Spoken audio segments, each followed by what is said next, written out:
Sa Magic Palayok, tutoy na lalasa dahil pagmamahal ang nagmumurang sangka. Nalikas mo na ba yung bata? Naturalmente. Sa pulsa akin yung bruho, no? Tumba siya. Hindi ka pwede magtapat sa polis dahil kasabot kami ni Yvonne. Hindi na tayo nakita ni Auntie Yvonne. Makakatakas na din tayo. Ito ko para kunin ka sa kanila. Itatakas ka namin dito. Cookie, bakit parang hindi ka masaya? Ayaw mo ba na magiging pamilya tayo ulit? Isusumbong natin ang Tita Yvonne mo para hindi na tayo guluhin pa. Pero itong tandaan mo, kapag sinumbong mo ako kay Atty. Domingo, idadamay ko rin ang tatay Carlo. Sasabihin ko na kasabot din siya. At pag makulong kami, makukulong din siya. Ayoko na po sumama sa inyo. Hindi na po ako babalik sa pamilya niyo. Dito na lang po ako kay na Auntie Yvonne. Kasi po sila, tunay ko naman silang kamag-anak eh. Cookie, mahal na mahal ka ng Tatay Cardo mo. Bakit mo ginagawa to? Umalis na lang po kayo. Ayoko na kayo makita. Umalis na kayo. What's going on here? How dare you break into my house? Narinig niyo yung bata? Narinig ko din. Sabi niya, umalis na raw kayo. Ayaw na sa amin ni Cookie. Masaya na kayo? Of course! Tama lang. Marunong na mag-isip ang bata. Kakakagutom ah. Kaya pwede makain dito.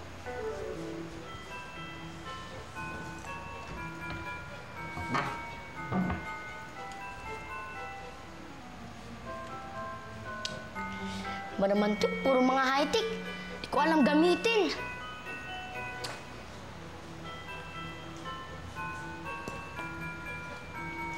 Sandok, tulungan mo naman ako. Isko, nasan tayo? Donde estamos? Kaninong bahay to? Muy fantastico, magnifico y terrifico. Sa maikling salita, bongga! Dito tayo sa bahay nila Kuya Jude, yung tinulungan natin doon sa aksidente. Dito muna ako pinatira. Tapos umalis siya, wala akong makain, nagugutom ako eh. No problema, ipagluluto kita ng delicioso.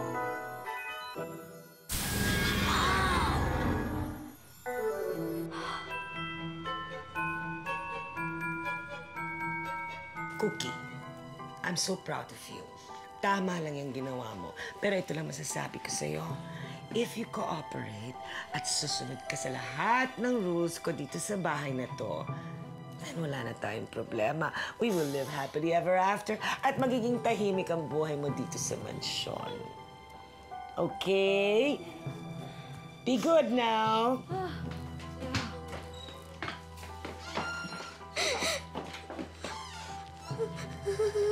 Tatay Carlo. Ate Pilar. Ang pala, Sandok. Tuloy mo naman sa akin yung kinukwento mo tungkol sa kapatid mo. No quiero, ninyo. Nasasaktan lamang ako tuwing pinabalikan ko ang mga alalang yun. Bakit? Di mo ba siya nami-miss? Mahalaga sa akin ang kapatid kong si Palayok. At mahal na mahal ko siya, iniidolo ko nga siya eh. Kaya lang, nasaktan ako nung iniwan niya ako. Bakit ka na iniwan? Yan, sarap-sarap mo nga kasama eh. Pero, ano na kaya nangyari kay Palayok? Tsaka, nasa na kaya siya? No sé dónde, niño. Pero oras na magkita kami ng aking kapatid, ipalalasap ko sa kanya ang sakit na idinulot niya sa akin. At sisiguraduhin ko na pagsisisihan niya ang ginawa niyang pag-iwan sa akin.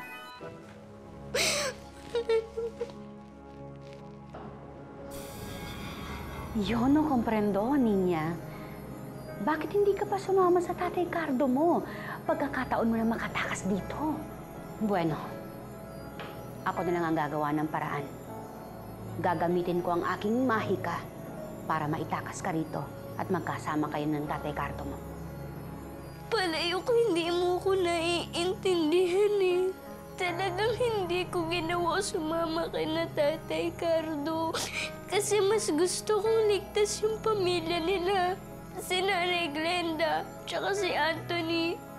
Palayok, ayoko ding makulong si Tatay Cardo. Ayoko magwatak-watak yung pamilya nila.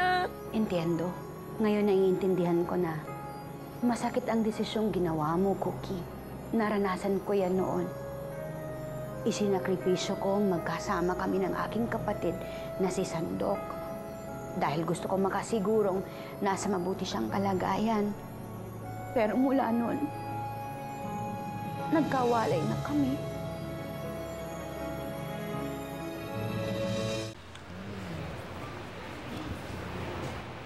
Oh! Ikaw nagluto ng lahat ng yan, ha? Oo, Kuya Jude. Nagutom ako kaya nagluto ako. Pero hindi lang lugang kaya ko lutuin.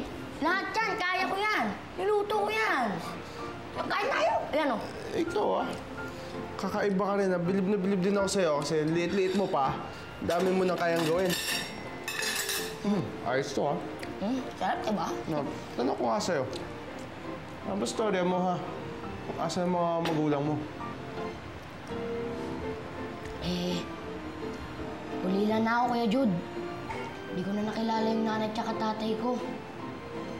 Naglayas ako dyan sa ampunan kasi lagi kami pinapalo nung nagbabantay sa amin. Ngayon, nagipalabay ako pero okay lang naman masaya nga Tapos nung isang araw, merong isang tao na magaling magluto. Tapos, tinuruan niya ako magluto ng lugaw. Tapos yun naging trabaho ko, ang magluto sa kalsada ng lugaw. Ayos ka rin, ha? Maklase ka talaga. Dam-dam pa to. Kaya ba natin to, ha? Kaya yan. Ito pa. Jude. No? Sino yung batang yan? No, si Isko po. Kaibigan ko. And if you don't mind din po, he's gonna be staying with us for a while. Kaya ho kayo, no? Si Isko gumawa niyan. Tikman niyo.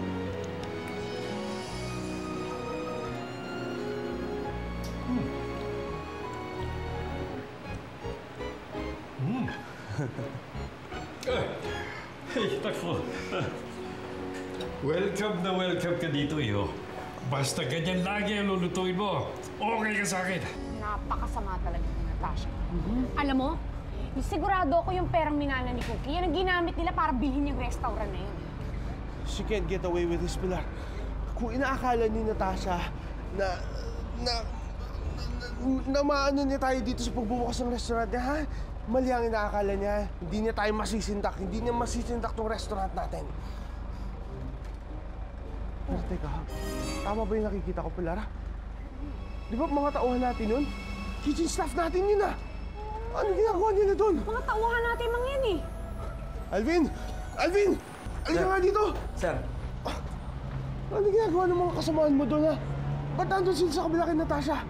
Sir, pinirata po tayo ni Ma'am Natasha. Inalok po sila ng mas malaking halaga. Kaya nakumbisan po silang lumipat. Ano na yan, Pilar? Undermanned na tayo ngayon. Jude! Hindi pa ba kayo magbubukas? Anong oras na? Yung restaurant dyan sa harap mo. Buhay na. Actually, Lolo, bukas kami. Wala lang talagang customers. Tsaka kulang kami sa tao. Mukhang under crisis ang business mo, ha? Baka kailangan matatalo ko na sa pustahan natin. Baka kailangan mag-concede ka na. May naisip na akong paraan, Jude. Dime por qué, niña? Bakit mo kailangan pakawalan ng ibon ng Tia Yvonne mo? Alam mong napaka-importante nito sa kanya. Yun lang kasi yung naisip kong paraan sorry na palayok ha. Kasi ginantihan ko lang naman yung atraso sa akin ni Auntie Yvonne.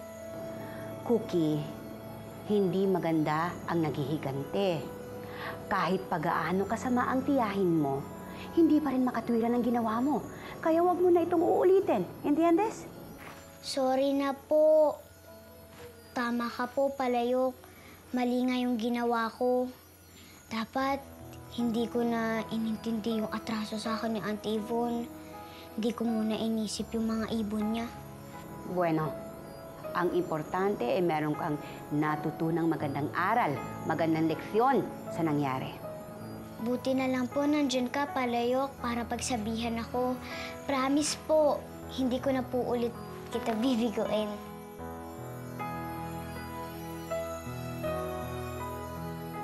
Wala sa problema, Ninya. Bakit meron pa rin pangamba sa iyong mga mata? Kasi po, nag-aalala lang po ako sa sinabi ni Auntie Yvonne kanina. Sabi niya po, pagbabayaran ko daw po ng mahal yung mga ibon niya. Natatakot po ako, baka mamaya kung anong gawin yung parusa sa akin. Entiendo. Kailangan makaalis ka sa poder ng tiyahin mo. Mas magiging ligtas ka kung ganun. Gagawa kong paraan. Order ha. Naku, marami pa po kami. Okay lang po kayo dyan. Naku, drinks niyo ko padating na ha.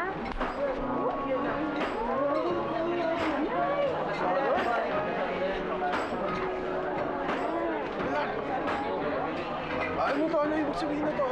Bakit nandito ka pa lang? Oh, sabi mo kulang tayo sa tao. Di kumuha ako ng backup. Si nanay, si tatay at si Kirby nasa kusina. Sobrang nakakahiya naman, pero wala akong choice kundi tanggapin ang tulong nyo. Maraming salamat. Pero, di ba waiters na naman kulang natin? Makasinin ko ano ginagawa dyan, ha? Jude, kailangan natin ng bagong gimmick para hindi magsawa yung mga diners natin. Di ba? Maraming salamat sa tulong ninyo. Walang problema anytime. Teka, pa ako ibang order, ha? Sige po. Maraming salamat po ulit. Tsaka Jude, maganda naman yung boses ni Nico eh. Maraming salamat po. Ba? Walang problema yun. Ang dami Pag nating tao. gustuhan niyo yung mga customer, sinasabi ko sa iyo. Sa pagkakilig mo, parang ikaw lang nagkakagusto na andito yung lalaking yan. Pwede ba, ha? Huwag na natin mag-awayan. Ay, nako.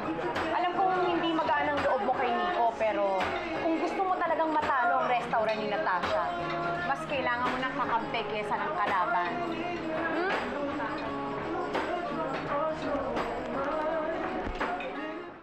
Ate Elma, saan niyo po ba ako dadalhin? Punta ang tita Ivonne mo sa bago na ng restaurant. Katapat na yung restaurant ang Ate Pilar mo. Pagkakataon mo nito baka makatakas o mapuntahan ng mga taong nagmamahal sa'yo. Pero paano ko po magagawa yun? Itatawag kita sa likod ng kotse. Tapos, pag nakarating na ito doon, madali ka na makatawid sa restaurant ng Ate Pilar mo.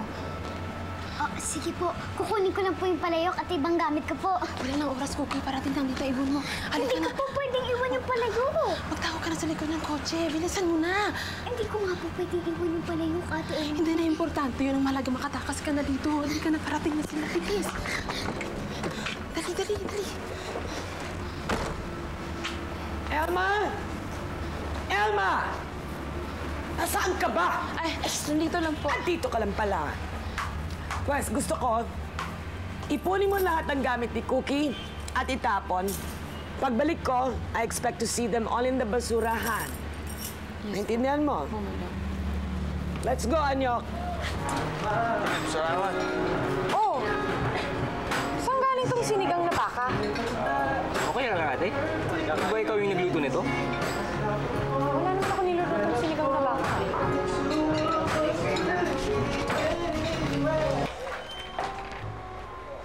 Oh, Isko, anong ginagawa mo dito? Ate Pilar, nandiyan ka na pala. Dumami na kasi yung mga customer nyo dyan, kaya tumulong ako sa pagluto. Ano yung tinatago mo dyan sa likod, ha? Pakita mo yan sa akin, Isko. Wala! Wala! Nga. Oh, sa'yo ba tong lumang sandok na to, Isko? Oo! Alam mo ba yung naglulugaw pa ako? Ito yung laging gamit-gamit ko. Bakit, Ate Pilar? Nagagalit ka ba kasi nangyalam ako dito sa kusina? Ay, hindi naman ako nagagalit, Isko. Laking tulong nga na nandito kay. Naalala ko lang bigla si Cookie. Alam mo, halos magkaedad lang kayo nun. Magaling din siyang magluto, tapos siya yung katulong ko dito sa kusina. Ay, alam mo, hindi dahil sa kanya tsaka sa palayok niya. Siguro sama pa rin ang lasa ng mga niluluto ko hanggang ngayon. Nasa na si Cookie ngayon? Eh, wala na siya eh. Pinagbawalan na siya ng mga tita niyang pumunta dito. Dito ka lang, Anyok, at hindi ako magtatagal. Diba?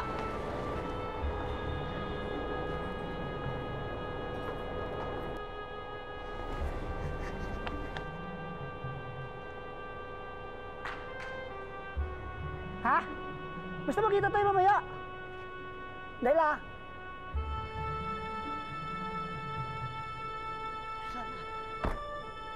Oo, basta mamaya. Magkita tayo mamaya.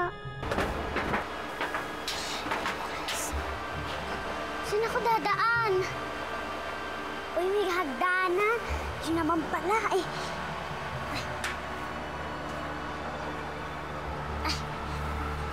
Kailangan na ako makaalis agad dito.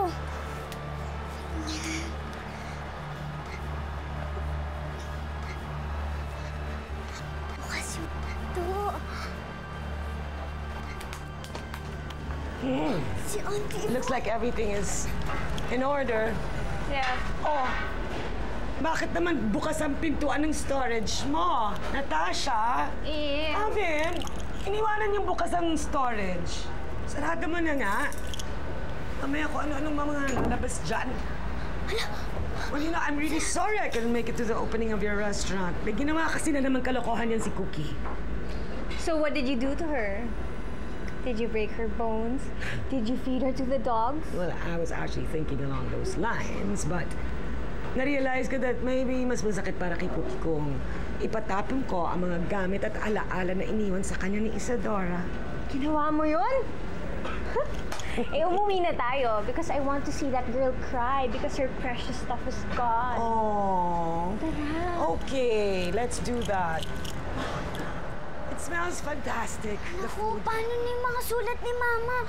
Paano na yung palayok? Anong gagawin ko? Saan ako dadaan? Gusto ko na makauwi. Naku, hindi ko alam. Hindi ako makakit doon.